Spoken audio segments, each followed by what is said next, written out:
Hey hey hey! Hello. Alors ça a bien suivi les conseils de BFM TV, Combini, Le Parisien? Vous avez bien posé tous vos jours pour profiter au maximum des ponts de mai? Lynx, le lynx! Ah, le mois de mai, définitivement le meilleur mois de l'année.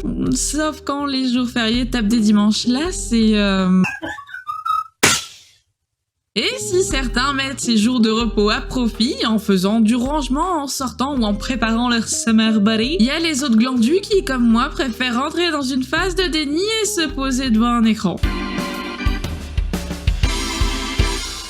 Full flemme. Flemme et déni sont mes meilleurs amis. Et la sortie récente de Lady Oscar dans sa version remasterisée m'a amené vers un très vieux dessin animé qui a pas trop été diffusé à l'époque, Isabelle de Paris.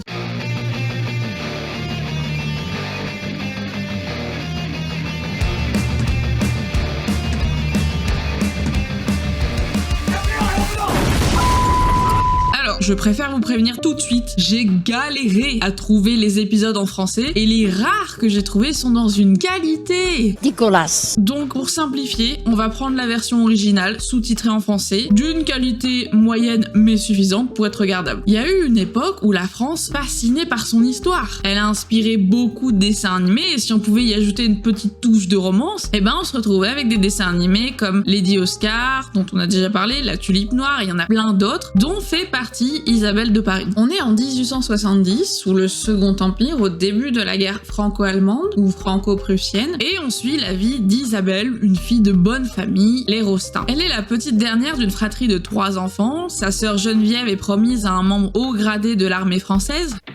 思い出しますわ。私が初めて社交界にデビューした日を。社交界のパーティー。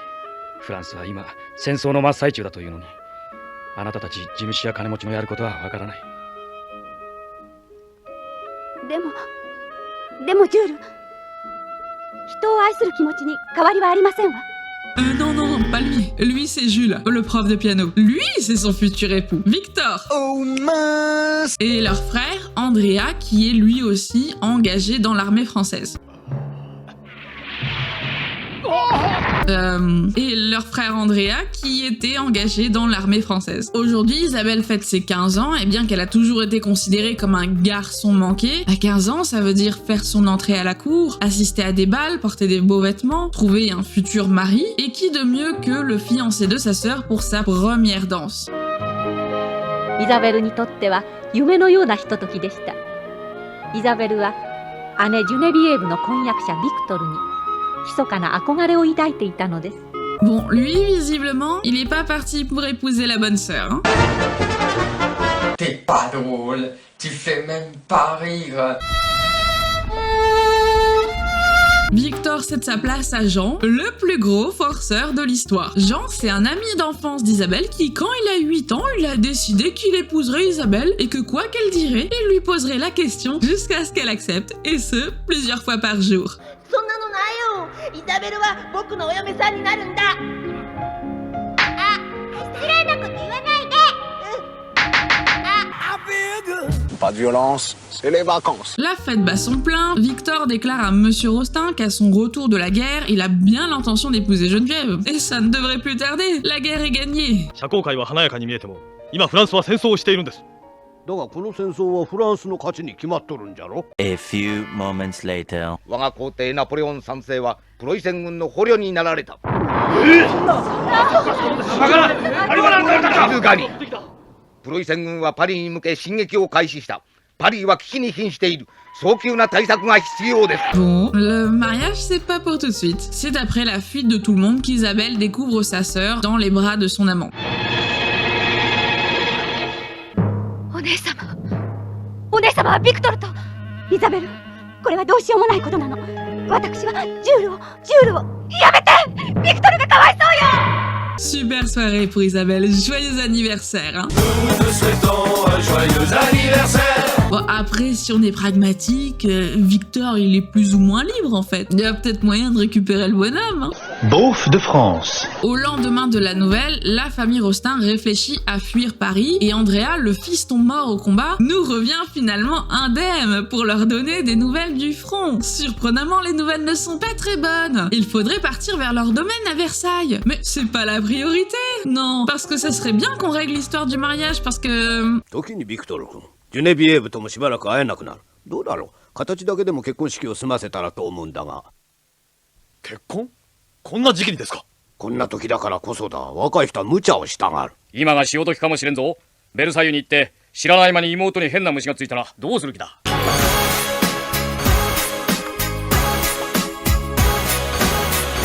Bon, après, ça va être compliqué de la défendre. Ni une ni deux, Geneviève plaque son fiancé et fonce trouver Jules pour lui annoncer que non seulement elle vient de plaquer Victor, que son père l'a rejeté pour le déshonneur qu'elle vient de jeter sur sa famille, mais qu'en plus, elle ne partira pas à Versailles avec eux. Tout ça sous les yeux du meilleur serviteur qui puisse être, Gaston, qui sera le plus fidèle allié de Geneviève durant tout l'animé. Pendant ce temps-là, Isabelle, elle fait ce petit pactage, hein. 結婚あなたともちろん今ってわけじゃないけどさ、今は婚約だけね。いいだろう。いい加減にしてよ。いくら幼馴染だからってそう気安く結婚なんて申し込まないでよ。ねえ、ダメなの？ダメ。今日は諦めよう。どうせベルサイユ行ったら別荘は隣同士、いつでも会えるもんね。ベルサイユはいいところよ。あなたがいなけりゃね。Qu'on se le dise, le nerf de sa guerre à elle, c'est lui. Du côté des grands hommes de l'époque se jouent deux camps, ceux qui veulent fuir vers Versailles en laissant l'armée s'occuper du problème, et ceux qui veulent donner Paris aux ennemis pour conserver leur domaine. Là, vous avez 10 secondes pour trouver le méchant de l'histoire.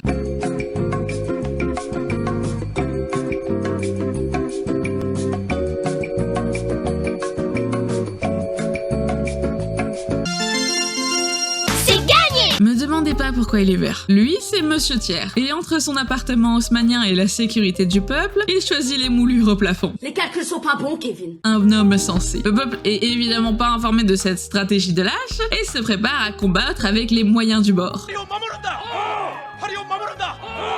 ボロッピアノ、お前とは長い付き合いだったが、今日でお別れかもしれないな。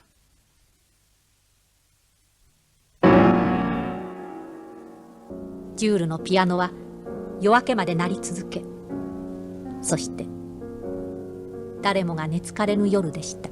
Sans déconner, y a un connard qui joue du piano fenêtre ouverte toute la nuit. Pour les Rostins, ça s'en va vers leur petit domaine à Versailles. Malheureusement, trop tard. Les ennemis sont de plus en plus près de Paris et attendent les fuyards en embuscade.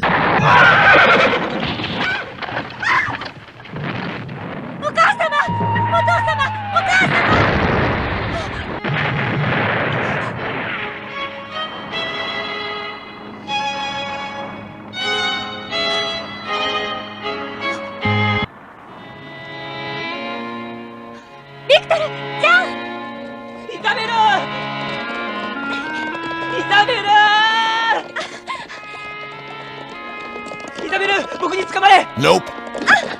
Ah, Victor, toujours fidèle à son ancienne belle famille. Il arrive au secours d'Isabelle et de Jean et les ramènera à Paris. Ils finiront par être renvoyés à Versailles en montgolfière. À Paris, Monsieur Thiers est ravi de l'arrivée des Prussiens, mais il y a quand même un point noir au tableau. Un furoncle sur le cul. Une vermine qui pullule et contraint ses plans. Les Parisiens. Bizarre, j'ai l'impression d'avoir déjà entendu cette phrase. Les Parisiens organisent une rébellion dont font partie nos jeunes mariés Jules et Geneviève, et ça c'est embêtant pour Monsieur Thiers. Mais pas de panique, il a bien l'intention de mater l'oppression. Pour ça, il organise des battues pour retrouver les rebelles et vend la stratégie militaire organisée par Andrea aux Prussiens, ce qui lui permettra de compter sur leur aide pour quitter Paris et entraînera la mort d'Andrea et de sa troupe.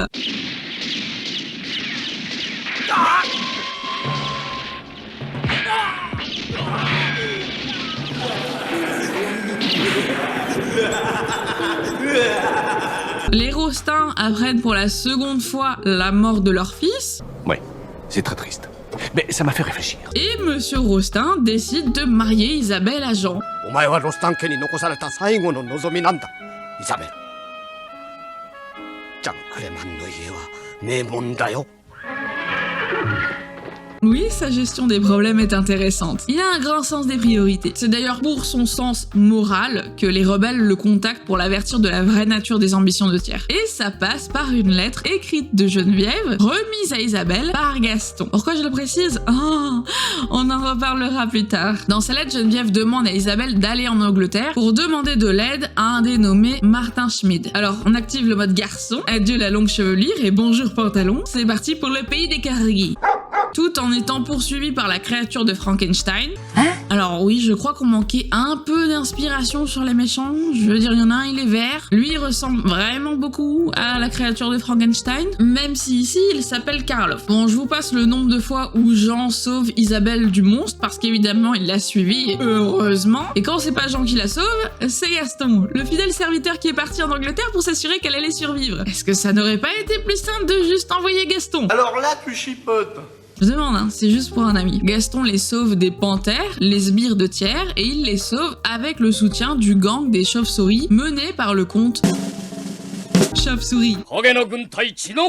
Finalement, Isabelle trouve Martin, à qui elle remet la lettre et qui en retour lui donnera une liste d'alliés à contacter. Tout le monde retourne en France, y compris le comte Chauve-souris, qui s'avère être Andrea l'immortel. T'as pas peur de provoquer un AVC à tes parents, toi, hein? Thiers, informé de la présence du comte Chauve-souris chez les Rostins, profite de cette occasion pour accuser la famille tout entière de trahison et attaquer le domaine familial, parce que le comte Chauve-souris est recherché. Et si les parents Rostins ont le cœur bien accroché, on ne peut pas en dire autant du lustre qui tombe sur maman lors du bombardement par les troupes de Thiers.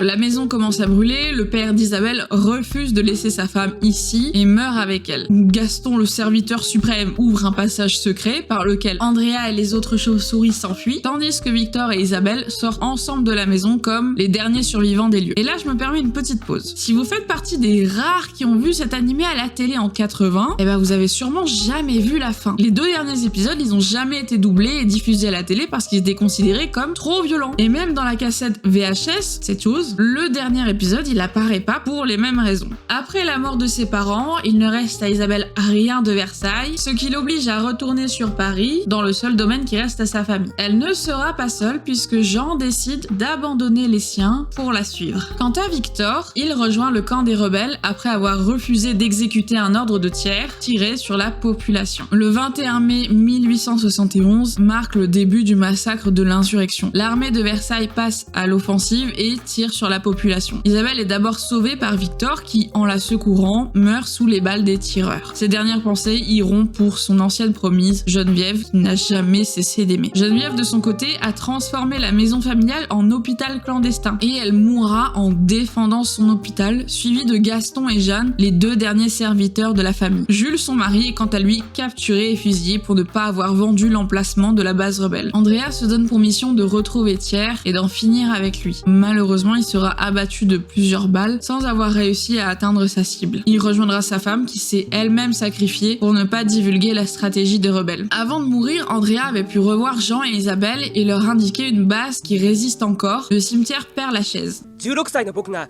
今まで16年間生きてきた以上になんかこう生きたって感じがするんだ。この半年間やたら充実しちゃってさ、随分一生懸命生きたなってそう思っちゃうんだよ。僕は生きるんだ。自分のために、そしてイザベルのためにね。じゃあ君も生きるんだ。自分のためになんとかここを切り抜けて一生懸命生きようぜ。ね。そうよね。一生懸命か。柄にないこと喋ると疲れるね。伏せろイザベル。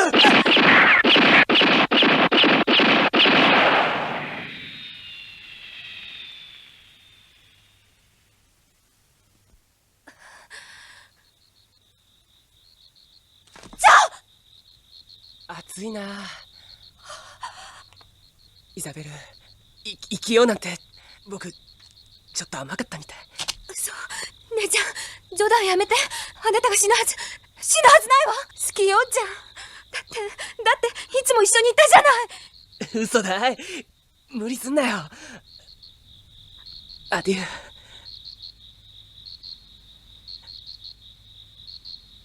J'ai hésité à finir la vidéo sur cette dernière scène, histoire que je sois pas la seule à me sentir trop mal. Mais bon, je vous épargne ce moment de solitude. C'est un massacre. Et Isabelle est la seule survivante de cette révolte. Isabelle de Paris, c'est un dessin animé qui a été réalisé par un petit studio avec peu de moyens. Il y a très peu d'épisodes, les dessins sont pas exceptionnels, il y a beaucoup de plans fixes qui sont réutilisés plusieurs fois, mais c'est suffisamment bien construit pour qu'on soit pas gêné visuellement. L'histoire, c'est encore un épisode de guerre en France abordé dans les très grandes lignes, très romancé, très fantaisiste sur certains points, mais qui reste fidèle à la finalité historique de la semaine sanglante, à savoir le massacre de la population française par les Français. Mais le seul vrai point qui m'a dérangé, c'est Isabelle. Je m'attendais pas à un personnage du même niveau que Oscar, qui a été élevé pour mener des armées, mais je trouve que Geneviève fait beaucoup plus preuve de courage, de rébellion que sa sœur. Dans le générique, on nous vend une Isabelle comme un personnage important qui prend les armes, et en fait, non. Elle reste le plus souvent sur le banc de touche, et même quand elle part en Angleterre pour trouver des alliés,